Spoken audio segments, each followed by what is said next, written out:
sobatku, dimanapun kalian berada, gimana kabarnya? Semoga kalian dan keluarga dalam keadaan baik-baik saja ya. Kali ini kita akan membahas Donghua legenda bela diri abadi atau Xianwu Dijun episode 20 yang tayang hari Minggu ini. Perlu diingat, ini hanya sekedar bocoran spoiler yang episodenya rilis tanggal 23 Juli 2023. Jadi, jika narasi dan video berbeda, mohon dimaklumi ya.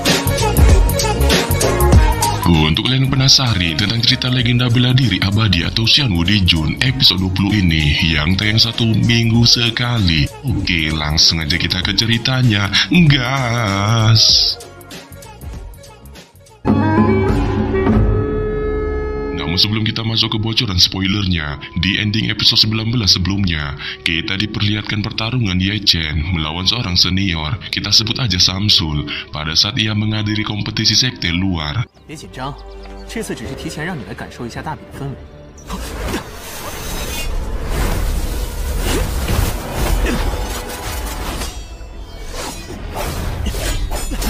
这位师弟，真的是师弟，你的身手不错呀，没见过。 Tetapi demikian, pertarungan itu hanyalah kesalahpahaman saja saat Samsul memberitahukan bahwa hal itu didasari atas pedangnya yang merasakan api sejati di dalam tubuh Ye Chen, menyebabkannya berniat meminta bantuan Ye Chen untuk memurnikan sebuah pil berdasarkan info yang diketahuinya dari Xiong Er. Tapi di sini, Ye Chen menyangkal dirinya mempunyai api sejati, yang hal ini pun lantas membuat Samsul menyuruhnya untuk melupakan hal itu dengan menawarkan Ye Chen untuk menjadi bestie. 难得认识，交个朋友。 Dan merasa penasaran dengan permintaan Samsul, Ye Chen pun menanyakan kepadanya mengenai dirinya yang sangat membutuhkan pil. Saat Samsul bilang bahwa pil itu digunakannya untuk meningkatkan kultivasinya karena tubuh roh mistik. Sebab ia merasa dari zaman kuno, tubuh roh mistik itu adalah idaman semua praktisi untuk dengan cepat meningkatkan kultivasinya. Dan pada saat ini praktisi itu hanyalah ada sebiji di benua ini, yang ternyata itu adalah mantan gebetan Ye Chen, yaitu Ning Xuang.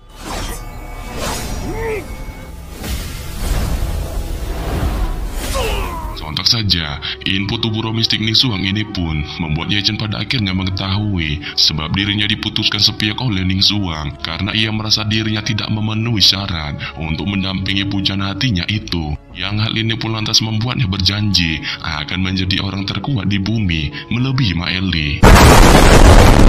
Dan setelah mengetahui hal ini, Ye Chen pun pada akhirnya menyetujui permintaan dari Samsul dan mengajaknya untuk menuju arena kompetisi. Namun di tengah perjalanan, tiba-tiba rombongan murid luar pun menampakkan batang hidungnya, yang diantaranya adalah si Tengik Yin Jiping dan juga si Songong Jianghao DKK saat mereka berniat mengikuti kompetisi sekte luar. Nah, ini dia bocoran spoilernya. Setelah kemunculan para murid dari berbagai perguruan puncak untuk mengikuti kompetisi sekte luar, Ye Chen pun yang melihat rombongan para murid berbakat ini pun tampak merasa takjub dengan tidak menyangka para murid ini akan mengambil bagian dalam kompetisi ini, yang menyebabkannya tidak sabaran untuk melakukan buah kuantam melawan para murid ini saat ia bergegas terus berjalan menuju arena kompetisi. Namun sepanjang jalan menuju arena kompetisi, Ye Chen pun bisa melihat banyak tatapan para murid yang ada di arena ini, dengan semuanya yang tampak mengenalinya melesat ke arahnya setelah tindakan viralnya membantai semua murid di perguruan puncak secara solo, diikuti dengan perkataan julid mereka yang enggan bertarung melawannya jika mereka dipertemukan dalam kompetisi ini. Tetapi di sini, Ye Chen mengabaikan para murid membahlulkan ini dengan terus berjalan menuju arena kompetisi. Saat tanpa diduga, ia juga bertemu seorang musuh bebuyutan lamanya yang memiliki tubuh kentung yang ternyata adalah Jaolong. Menyebabkan Jaolong yang melihatnya pun memunculkan wajah sangarnya sembari menyebut nama Ye Chen. Namun Ye Chen yang terlalu malas untuk menanggapi saudara Giant Songong ini pun memilih untuk mengabaikannya dengan bergegas meningkatkan langkah kakinya. Sampai tibalah ia di area pendaftaran kompetisi dengan menemui seorang tetua berjubah putih penjaga arena pendaftaran bernama Li Daotong. Saat ia segera mendaftarkan dirinya kepada tetua itu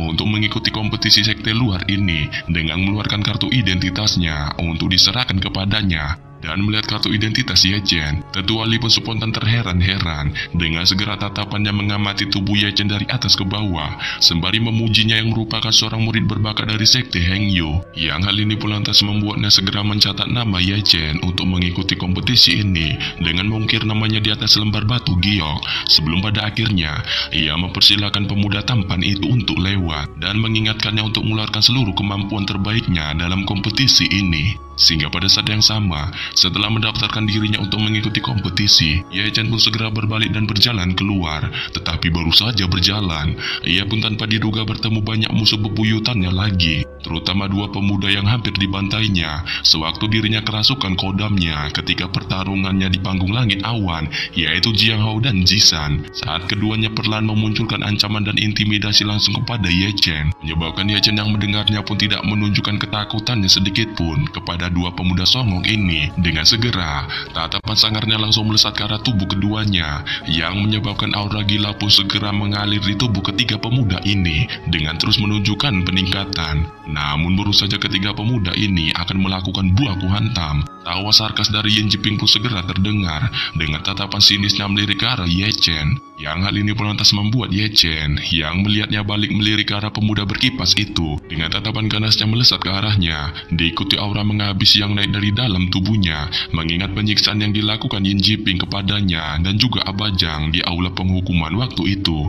Tetapi ketika Ye Chen masih menahan emosinya ini kepada Yin Jiping, banyak para murid yang notabene adalah musuhnya, terutama si Glowing Su Xinyu yang segera datang ke arahnya, sembari mesarkasnya yang kemungkinan tidak akan bisa menghabisi mereka. Hal ini pun lantas menyebabkan Ye Chen tampak sedikit terkena mental dengan sarkasan Su Xinyu DKK ini, menyebabkannya spontan terdiam seperti patung. Namun baru saja Ye Chen dihadapkan dengan situasi pembulian ini, sebuah suara amarah pun yang memecah suasana tiba-tiba terdengar, ikuti dengan kemunculan seorang murid yang memegang palu emas bernama Huo Teng, dan juga kelima bestinya yang diantaranya bernama Zhao Yan, Xiao Jing, Wang Lin, Lu Xuan-er, dan juga si Glowing Qiu. Sehingga pada saat yang sama, setelah kemunculan keenam murid ini, mereka pun segera melesatkan tatapan aneh mereka ke arah Ye Chen, sembari mengamatinya dengan tatapan penuh keheranan, menyebabkan Ye Chen yang melihatnya pun tampak merasakan perasaan tak nyaman.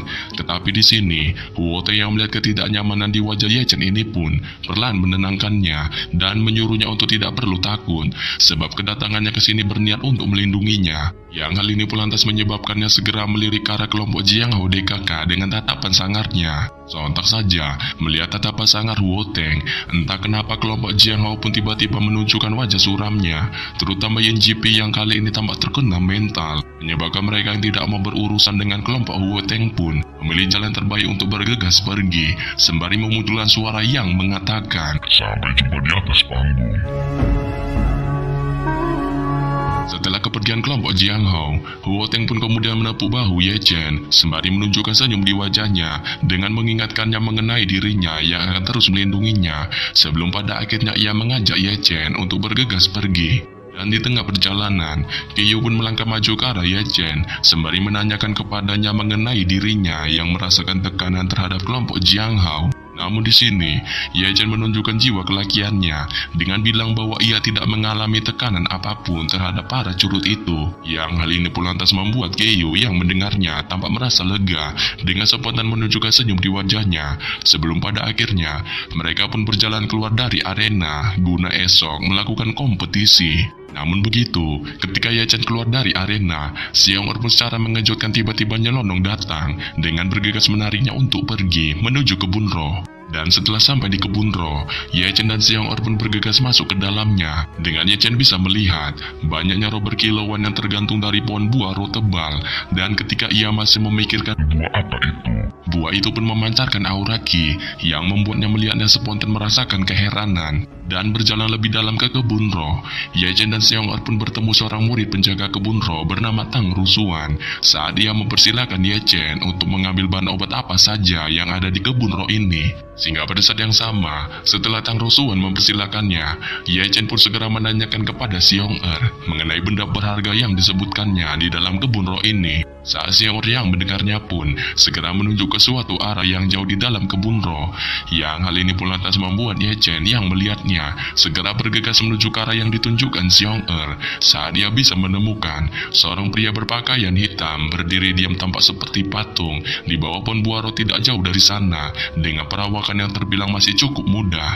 Dan melihat pria berpakaian hitam ini, Ye Chen pun menatap Xiong Er dan Tang Rusuan dengan wajah bingungnya sembari menanyakan kepada keduanya mengenai siapakah gerangan pria ini. Saat Tang Rusuan bilang bahwa pria berpakaian hitam ini merupakan seorang boneka penjaga kebun roh. Hal ini pun lantas membuat Xiong Er yang mendengarnya memberitahu Ye Chen bahwa boneka inilah merupakan benda ajaib yang dikatakannya. Saat Ye Chen yang mendengarnya pun bergegas ke arah boneka itu dan kemudian terus mengamatinya dengan seksama. Dan setelah Ye Chen mengamati boneka ini, ia tampaknya memiliki ketertarikan pada boneka ini dengan berniat untuk membelinya. Yang hal ini pun lantas membuat Tang Rusuan mengatakan bahwa harga boneka itu di kisaran 300.000 batu roh. Saat Ye Chen pun segera membayarnya, sebelum pada akhirnya ia pun membawa boneka itu kembali ke kamarnya dan kemudian memulihkan tubuhnya guna persiapan hari esok mengikuti kompetisi sekte luar. Sehingga pada saat yang sama, keesokan harinya, hari di mana kompetisi sekte luar pun dimulai. Saat Ye Chen pun tanpa basa-basi bergegas pergi menuju arena kompetisi dengan raut wajah penuh percaya diri. Dan setelah sampai di sana, Ye Chen pun bisa melihat banyak para murid telah berkumpul sebelum pada akhirnya 5 tetua di perguruan puncak sekte Heng Yu pun segera menampakkan batang hidungnya di langit. Dan pada akhirnya mereka serempak mengucapkan kompetisi telah dimulai.